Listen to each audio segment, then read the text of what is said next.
gérer les tableaux croisés dynamiques. Donc, vous allez voir, ça paraît compliqué quand on l'aborde, mais déjà ça fait peur. Le terme fait peur, mais au final, vous allez voir que c'est beaucoup plus simple que prévu.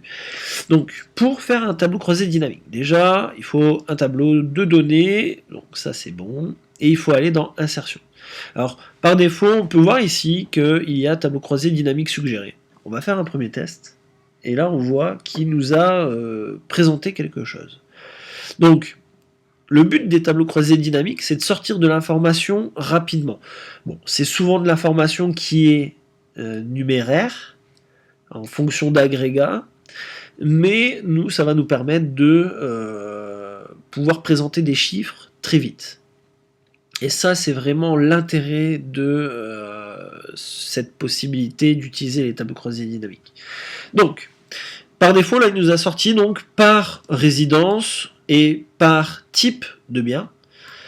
Il nous a sorti la somme totale des loyers. Bon, ici, on voit que c'est pas très propre. Donc, on va recommencer.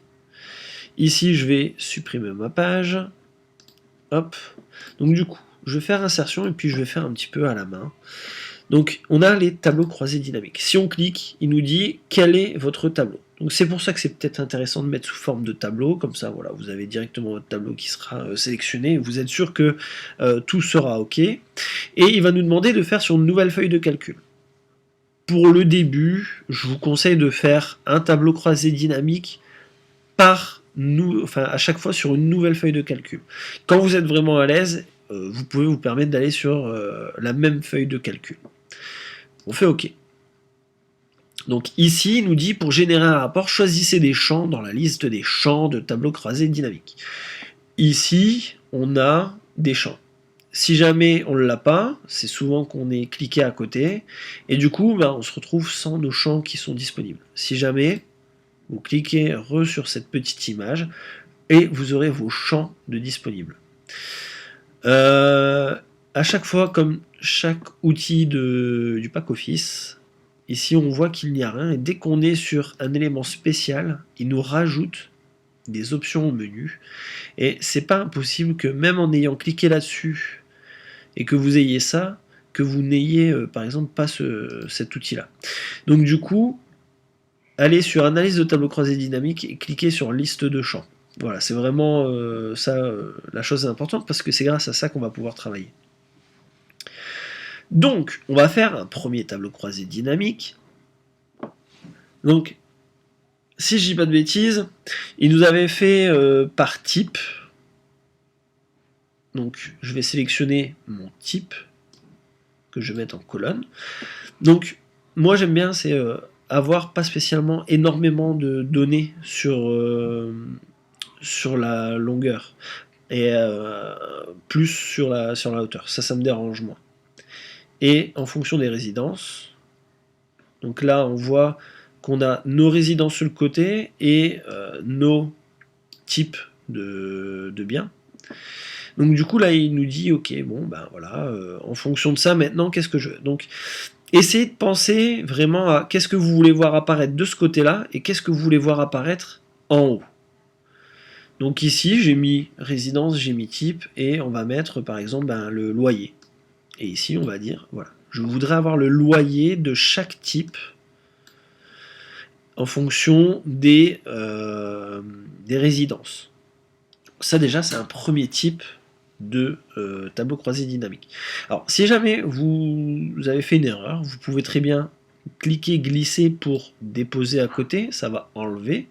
Et là, au final, on se retrouve avec un autre type de tableau croisé dynamique. On a juste par résidence les loyers que ça a pu rapporter. Donc du coup, c'est plus scindé par type comme on avait pu avoir avant. Mais les résultats sont bien les mêmes. Donc ça, c'est une possibilité de données. Maintenant, je vais faire un nouveau tableau croisé dynamique. Donc on peut en créer autant qu'on veut. Donc ça, c'est déjà bien. Je refais tableau croisé dynamique. Et ici, qu'est-ce qu'on a en information? On va demander par résidence. Non, on va faire mieux. On va faire par type. Je voudrais avoir le loyer entier ainsi que les charges. pour voir à combien ça me revient. Donc ici, je n'ai pas mis de choses dans la colonne, mais à chaque fois, ce sont mes valeurs qui sont prises en compte. Donc je n'ai pas spécialement besoin de remplir ceci, parce qu'en plus de ça, ça prend en compte le fait qu'on a demandé à avoir des valeurs. Et du coup, j'ai les types. Donc les types, je sais exactement combien je vais avoir de loyer au total sur mon T2 et la somme totale de mes charges sur T2. Alors, on pourrait demander à reavoir la même chose. Alors, du coup, je vais vous montrer comment on fait un tableau croisé dynamique dans un tableau croisé dynamique. Inception. Ici, je vais faire insertion. Je vais faire tableau croisé dynamique. Et je vais utiliser une feuille de calcul existante qui sera celle-là. Je vais me positionner en dessous. Et là, je fais entrée et entrée. Donc là, il me crée un nouveau tableau. Donc regardez bien, ici, je n'ai aucune information. Si je reclique ici, je retombe sur mes informations.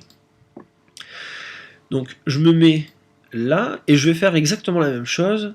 Je vais demander par type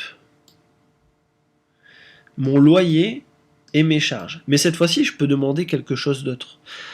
Je peux demander, au lieu d'avoir la somme, avoir plutôt la moyenne. Donc du coup, pour ce faire, ici, vous avez un petit bouton information.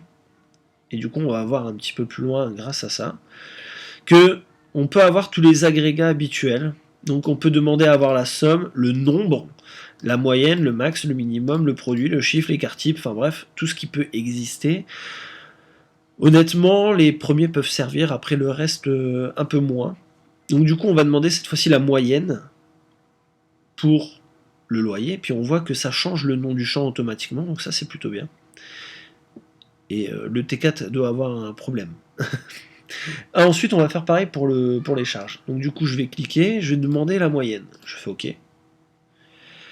Donc ici, voilà, vous voyez, je me retrouve du coup avec mes moyennes, à combien cela me revient en fonction des différents types. Par contre, on est d'accord que ici comme ici, c'est moyen parce qu'on n'a pas le format monétaire, et dès qu'on commence à dépasser au niveau des virgules, c'est un peu catastrophique. Du coup, on va se rendre ici, donc toujours au niveau des valeurs, donc là, de moyenne de charge, et on va pas passer par l'accueil et puis changer le format. On va aller directement dans nombre, et dans nombre ici, on va dire qu'on veut le format monétaire, comme ça, 2 décimales, on va dire oui, c'est bien, 2 décimales avec le symbole euro, très bien. Et je fais OK, et voilà. Il me le met à jour, je fais pareil de l'autre côté, hop, nombre, monétaire, OK, et OK. Et voilà, et comme ça on a quelque chose d'assez présentable. Et ici on peut faire pareil, on peut demander à avoir le format monétaire. Donc voilà un peu le tableau croisé dynamique. Il n'y a pas grand chose à redire vraiment en tant que tel, parce qu'au final c'est beaucoup de pratique, et c'est surtout de bien se dire avec un bon français, hein, si je peux dire, c'est quelle information je veux faire apparaître ici, et quelle valeur je souhaite voir affichée. D'accord ? Donc voilà, c'était tout pour le tableau croisé dynamique. De toute façon, si vous avez des questions, il ne faut pas hésiter à me poser.